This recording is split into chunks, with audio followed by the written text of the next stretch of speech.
There is a jar in your pantry right now. Maybe it is sitting on the bench by the kettle, maybe it is tucked in the cupboard next to the tea, that squat little jar with the golden lid, and you have never once thought twice about it. You spread it on your toast in the morning, you stir a spoon of it into a hot lemon and water when the throat is scratchy, you give it to the grandkids when they have got a cough, because that is what honey is it not? It is the one thing in the whole kitchen you thought you could trust without asking a single question. And that, mate, is exactly why I have been losing a bit of sleep lately. Because when I started reading the labels, really reading them, and started looking at what the testing has been turning up, I found something that did not sit right with an old fella at all. That golden stuff in the jar is not always what the picture on the front is telling you it is. Now, I want to be clear with you before we go a step further. This is not about being alarmist. It is about being honest. And the brands doing these things are the ones you see every single week, in every countdown, every new world, every pack and save from one end of this country to the other. Go ahead and subscribe, I'll tell you everything. Number 9 on the list of New Zealand honey brands you need to take a closer look at is the Pams own brand Clover Honey, the supermarket house brand you will find stacked on the bottom shelf at Countdown and Pack and Save. Now look, I want to be fair to it because I understand exactly why it ends up in the trolley. It is cheap, it is cheerful, a big pottle for a few dollars, and when you are feeding a family and watching every cent, cheap and cheerful is a powerful thing. I would never begrudge anyone reaching for it, but here is what gives me pause, mate. When you turn that jar around and read the fine print, you will very often find a little line that says something like, blend of New Zealand and imported honeys. Read that again, imported honeys.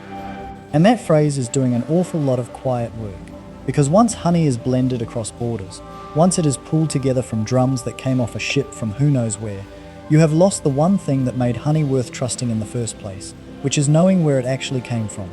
The Ministry for Primary Industries, our own MPI, has spoken for years about the difficulty of tracing blended and imported honey back to a paddock, and the international trade in bulk honey is riddled with product that has been cut with cheap syrups long before it ever reaches a New Zealand blending tank. There is a reason the good honey people fight so hard to keep their supply chain short. When you buy a generic clover blend at rock bottom price, you are trusting a chain you cannot see, running back through processors and importers and brokers, any one of whom could have stretched it. I am not saying every pottle of Pams is adulterated. I have no way of proving that, and I would not try. What I am saying is that the cheapest blended honey on the shelf is precisely the product where the incentive to cut corners is strongest and your ability to check is weakest. For a couple of dollars saved, you are buying a jar that cannot tell you its own story. And honey of all things should be able to tell you where it has been. Here is a little test I do myself, and I would ask you to do it too.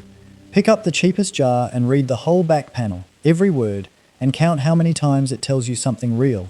A place, a floral source, a batch, an apiary. If the answer is none, if all it offers you is a picture of a bee and a paddock and a price, then you have your answer already, mate. Silence on a label is not an accident, it is a decision. Number 8 is New Zealand Honey Co., or more precisely the generic multifloral and bush blend honeys that trade on that lovely, reassuring name. And what a name it is, New Zealand Honey Co. It sounds like a bloke in a shed in the Waikato with 50 hives and a smoker, does it not? It sounds like exactly the kind of honest little operation an old fella like me wants to support. And to be fair, some of what carries names like this is perfectly decent. But I want you to be careful, because a wholesome sounding brand name is one of the oldest tricks in the book, and it tells you absolutely nothing about what is in the jar. Here is my concern with the cheaper multifloral blends. When you see the words blend or bush blend or a vague multifloral with no floral source named and no batch information, you are looking at a pooled product. It has been gathered from many sites, many seasons, warmed up so it flows nicely into jars, and mixed to a consistent colour and taste that the marketing people have decided you will like. The trouble is that heat, mate. To make honey pour fast on a production line, a lot of these blends are warmed well past the point where the living things in honey survive. Honey is not just sugar. Real, gently handled honey carries enzymes, the most famous being one called diastase, and it carries traces of pollen and the delicate aromatics that make each honey taste of the place it came from. When you heat it hard, the enzyme levels fall, and there are published methods, including work reported in the Journal of Agricultural and Food Chemistry, that measure exactly that kind of enzyme damage as a marker of overheating. What you are left with after a hard heat treatment is something that is technically honey and functionally not much more than a sweet golden syrup. It will not hurt you, but it is not the medicine your nana thought she was giving you, and it is certainly not worth paying a premium for a fancy label wrapped around a heat-flogged blend. A name is not a guarantee. Ask for the floral source, ask for the batch, and if the jar cannot answer, be suspicious. Number 7 is Watson's Honey, one of those familiar mid-shelf names that has been in New Zealand kitchens for a good long while, and again I want to give it its due. There is nothing illegal here, nothing that is going to make you crook, but it lands on my list for a reason that runs right through the middle of the whole supermarket honey business, and that is ultra-filtration. Now, filtering honey a little is fine and normal. You want the bits of wax and the odd bee legs strained out? Of course you do. But there is a heavier process, sometimes called ultra-filtration or microfiltration, where the honey is heated until it is thin as water and then forced under pressure through very fine filters. And this is where I start shaking my head. Because that process does something specific, mate. It strips out the pollen, all of it. And pollen is not a contaminant. Pollen is the fingerprint. Pollen is the one thing in a jar of honey that lets a laboratory, using a technique called pollinology, read exactly which flowers and which region that honey came from. Investigations overseas, including well-publicized testing in the United States, found that a huge proportion of the honey sold on supermarket shelves had been ultra-filtered until it contained no detectable pollen at all. And you have to ask yourself the obvious question: why would anyone go to the expense of removing the one thing that proves where honey came from? Sometimes it is done just to keep the jar looking clear and glassy on the shelf for longer. But sometimes, and this is the worry, it is done because pollen-free honey cannot be traced, and honey that cannot be traced is honey where dodgy origins and cheap syrup cutting can hide. I am not accusing this particular brand of a single one of those things. What I am telling you is that any honey processed to be crystal clear and utterly pollen-free has had its identity papers quietly shredded before it reached your bench. And an old fella does not much like buying anything that has had its identity papers shredded. And here is the part that really gets me. You would think the law would demand the pollen stay in, but the plain fact is that a crystal clear, pollen-free honey can still be sold to you as pure honey, sitting there looking premium and pristine, and most shoppers read that clarity as a sign of quality, when it is very often the opposite. Cloudy is honest. Clear can be hiding something. Once you learn to read it that way round, the whole aisle looks different. Number 6 is Beehive Honey, another one of those long-standing supermarket labels with the cheerful branding, the sort of jar that has been on Kiwi tables since I was a young man with my own hair. And I will say it plainly, there is a real fondness there. But fondness is not a food safety test, and this is where I have to put my grandpa hat on. My concern with the standard supermarket blends that trade under names like this is the same one that quietly haunts the whole cheap end of the aisle, and it has a name the scientists use. C4 sugar adulteration. Let me explain it the way I would to the grandkids at the table. Honey comes from flowers, and flowers, in the main, are what the boffins call C3 plants. Cane sugar and corn syrup, on the other hand, come from C4 plants, sugarcane and maize. And here is the clever part, mate. Those two families of plant leave a different chemical fingerprint behind, a different ratio of carbon isotopes, and a laboratory can measure it. The test is called stable carbon isotope ratio analysis, and it can tell, from a spoonful, whether cheap cane or corn syrup has been stirred into your honey to bulk it out. When you buy the cheapest blended honey on the shelf, you are buying into exactly the kind of product where that temptation is strongest, where a processor can stretch a drum of real honey with a drum of glucose syrup and pocket the difference, and the only thing standing between you and that swindle is whether anyone bothered to run the isotope test. FANS Food Standards Australia New Zealand sets the rules for what can legally be called honey, and honest producers pass them. But testing programs around the world keep turning up product that fails, and the failures cluster, every time, at the cheap, blended, anonymous end of the market. So when a jar is suspiciously cheap and tells you almost nothing about itself, my old heart says, be careful. Sweetness is easy to fake. Honesty is not. Number 5 is Mother Earth, and specifically the Manuka blend honeys that sit under that big, trusted, wholesome-looking brand. Now, Mother Earth is a well-known name. You will know it from the muesli bars and the peanut butter, and that is rather the point. When a brand you associate with health foods puts the word Manuka on a jar, your guard drops. Mine did too, the first time. But this is where I need you to slow right down and read, because the word Manuka on the front of a jar is very nearly the most abused word in the whole New Zealand grocery shop. Here is the thing you have to understand about Manuka. Genuine Manuka honey, the stuff with real activity to it, is graded, and there are proper systems for grading it.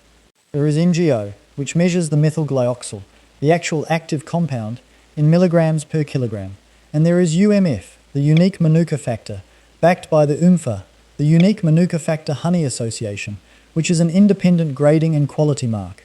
A real, potent Manuka will carry a solid UMF number and will be able to prove it. But a Manuka blend, mate, a Manuka blend, can be a jar that is mostly ordinary bush honey, with just a whisper of Manuka waved over it, sold at a price that makes you feel you are getting the good medicine when you are getting very little of the active compound at all. Look for the grade. If a jar shouts Manuka in big letters on the front, but you have to squint to find a UMF or an MgO number, and when you find it, it is low, or worse, it is not there at all, then you are paying a Manuka price for a bush honey product. The MPI has strict rules now about what can even be labelled monofloral Manuka, with a proper science definition and a required test, and that was brought in precisely because so much so-called Manuka was not really Manuka. A trusted brand name on the jar does not overrule the number on the jar. The number is the truth. The name is just the marketing. Number 4 is Happy Valley, and I put this one here with a bit of a heavy heart, because there is genuinely good honey that comes out of operations with names like this, and I do not want to tar an honest beekeeper. So let me be very precise about what my concern actually is, because it is not the brand, it is the grade game that so much mid-tier Manuka plays. Here is how the game works, and once you see it, you cannot unsee it. A range like this will often sell Manuka honey across a whole ladder of grades, from a very low entry-level number right up to the serious, expensive, high-activity stuff. And that is fine in itself. The problem is what happens at the bottom of that ladder. At the low end, you will find jars carrying a UMF of 5 or an MgO in the low 80s, dressed up in the same premium-looking packaging, the same lovely story about pristine valleys, sold for a price that feels like a bargain for Manuka. And here is what an old fella wants you to know. At those low grades, the actual active compound, the methyl glyoxal that is the whole reason anyone pays a premium for Manuka in the first place, is barely there. You are paying 2, 3, 4 times the price of ordinary honey for a jar whose special ingredient is present in trace amounts. It is not fake, it is legal. It will meet the MPI definition if it says it does, but it is what I would call dressed up ordinary, a modest honey wearing an expensive coat. If you are buying Manuka for the activity, for the throat and the healing and all the reasons folk pay the premium, then a low UMF number is quietly telling you that you are not really buying that at all. Read the grade before you read the story. The mountains on the label are free. The methyl glyoxal is what costs money, and at the bottom of the ladder there is precious little of it in the pot. Number 3 is Airborne honey, and I know, some of you will be surprised to see it on a list like this, because it is one of the oldest honey names in the country and it makes a genuine point of traceability, which I respect enormously. So let me be scrupulously fair, because that is the whole spirit of what we do here. My concern is not that Airborne is doing anything wrong.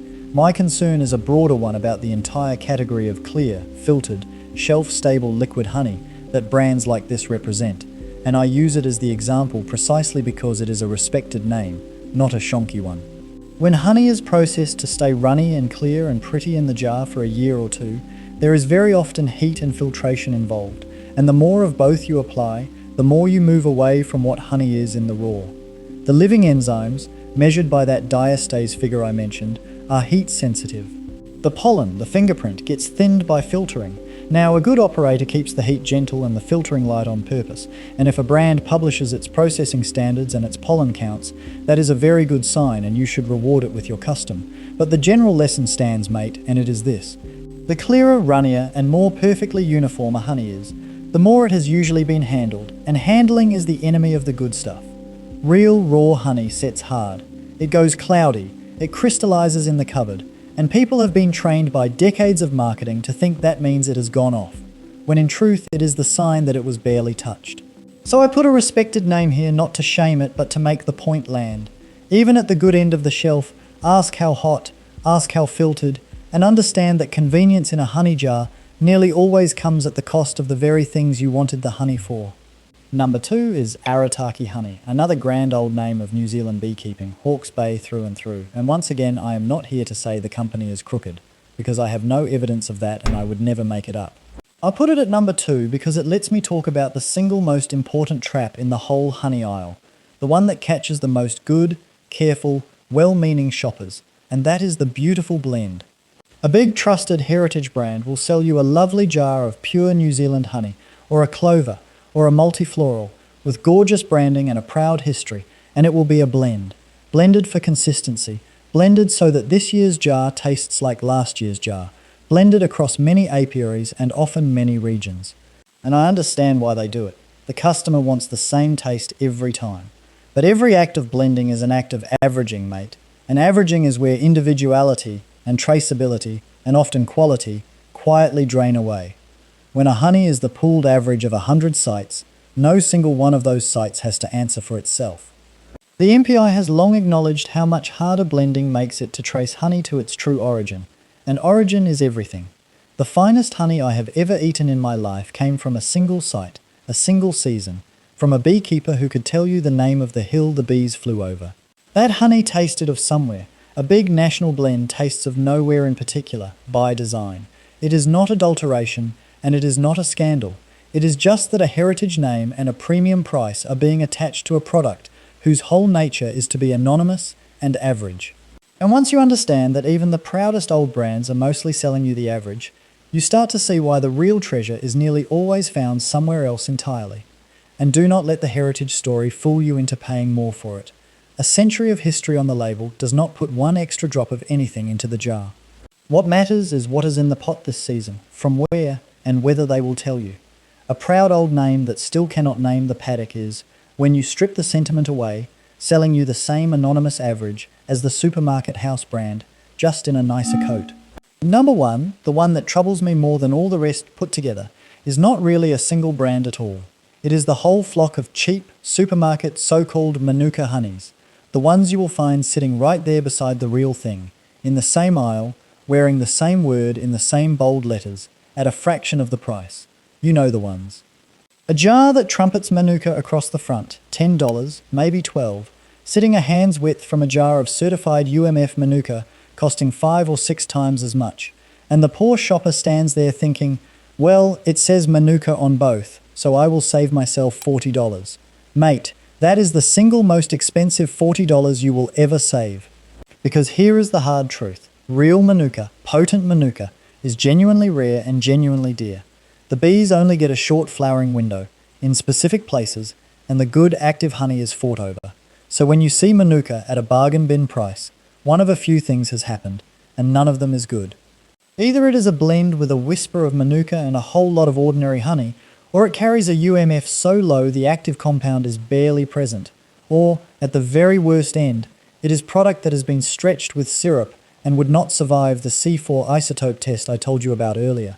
There have been years, and this is on the public record, where the amount of honey sold around the world as Manuka was several times larger than the total amount New Zealand could physically produce. Think hard about what that means. It means most of what wears the name, somewhere in the world, simply cannot be the real thing. That is why the MPI brought in its scientific definition and its mandatory testing, and it is why the UMFA guards its mark so fiercely. So this is my number one warning, and I want it to ring in your ears next time you are standing in that aisle. Cheap Manuka is not a bargain.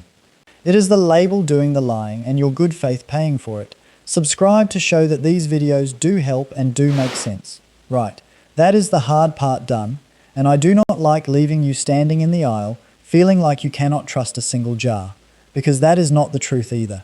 There is wonderful, honest honey in this country, some of the best in the world, and I want to send you home knowing exactly what to reach for. The first one I will happily put my old name to is Comvita.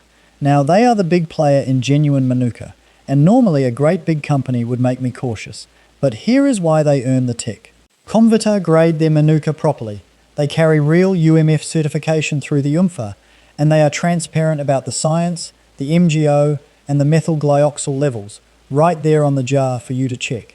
They run their own apiaries and can trace their honey, and when a jar tells you its grade plainly and can prove it independently, that is the whole ballgame, mate. Yes, you will pay a proper price for a proper UMF number, 10, 15, 20 and up, and it will feel dear standing at the shelf. But you are paying for something real, something tested, something that actually contains the active compound you came for. A genuine UMF 10 or 15 Manuka is a real medicine cabinet honey, the one you keep at the back for the winter throat and mean it. When you buy the honest, certified version, you are not paying a premium for a story on the label. You are paying for a number that a laboratory will stand behind. And that, after everything we have just been through, is worth every single dollar it costs you. Think of it this way, mate. With the dodgy jars, the price is the only honest thing on the label. With a properly certified Manuka, the price is high because the thing inside is genuinely rare and genuinely tested, and you are paying for the truth instead of paying for the lie. I know which one an old fella would rather hand across the table to a grandchild with a sore throat. The second one I will put my name to is Manuka Health, and I like them for very much the same reasons, with one extra thing I want to praise. Manuka Health lead with the MGO number, the methyl glyoxyl grading, printed big and clear, an MGO 100, 250, 400 and up, and I find that a wonderfully honest way to sell honey. Because MGO is not marketing, mate. It is a laboratory measurement of the actual active compound, in milligrams per kilogram, and the higher that number, the more of the good stuff is genuinely in the pot. When a brand puts the hard number front and center and invites you to compare it, that is a brand that is not afraid of being checked, and an old fella trusts the ones who are not afraid of being checked. They control their supply, they test, and they let the chemistry do the talking instead of a picture of a misty valley. Here is my honest advice on how to use it. Decide what you actually want the honey for. If it is just for the pleasure of good honey on your toast, a modest grade is plenty, and there is no need to spend big. But if it is for the medicine chest, for the sore throat and the winter lurgy, then step up to a higher MGO and know that you are getting real potency, because with a graded, tested honey, the number on the jar is a promise the company has to keep. That is the difference. With the dodgy jars, the number is missing or meaningless. With this lot, the number is the whole point, and you can buy it with a clear conscience and a clear head. And the third one is the one closest to my heart, and it does not come with a shiny national brand at all. It is genuine, raw, unpasteurized honey from a real local apiary, the kind of honey you buy direct from the beekeeper, at the Saturday farmer's market, at the gate with the honesty box, from the fella down the road who has a dozen hives and a smoker and knows the name of every paddock his bees work. This, mate, is the honey your nana knew. It is often cloudy. It is usually set solid in the jar and gone the colour of soft toffee, and you have to warm your spoon to get it out, and that is not a fault, that is the proof. It has not been heat flogged and it has not been ultra-filtered, so it still carries its enzymes, still carries its pollen, still tastes of the exact hillside and the exact season it came from. When you buy direct, your supply chain is about 1 metre long, and there is nowhere for cheap syrup or dodgy imports to sneak in, because you are looking the person who made it right in the eye. You can ask them where the hives are, and they will tell you, and they will be proud to. It will cost you a fair bit more than the anonymous pottle at the supermarket, and it is worth every cent because you are buying real food from a real person who stakes their good name on it. Find your local beekeeper. Buy the cloudy jar that has set hard. That is the honey I keep in my own cupboard, and I would not swap it for a pallet of the clear stuff. So there it is, the whole sticky business laid out on the bench. And I do not tell you any of this to frighten you off your morning toast, because heaven knows a bit of honey on toast is one of the small good things in a long life. I tell you because you deserve to know what you are actually buying, and because that golden jar has been trading on your trust for a very long time. Read the label, look for the grade, the UMF, the MGO, the floral source, the batch. Be suspicious of the cheap Manuka and the anonymous blend, and be glad, be really glad, that the honest honey is still out there if you know how to find it. Turn the jar around, mate. Ask it where it has been. The good ones will always have an answer. I am a grandpa, and grandpas worry, especially about the sweet things we hand across the table to the little ones. So do this old fella a favour. Next time you are down the shops, spend the extra minute and read the back of the jar. Look after yourself, and look after that honey pot, because a good one is a treasure, and a treasure is worth being fussy about. Your body will thank you, your grandkids will thank you, and the honest beekeepers of this country will thank you too.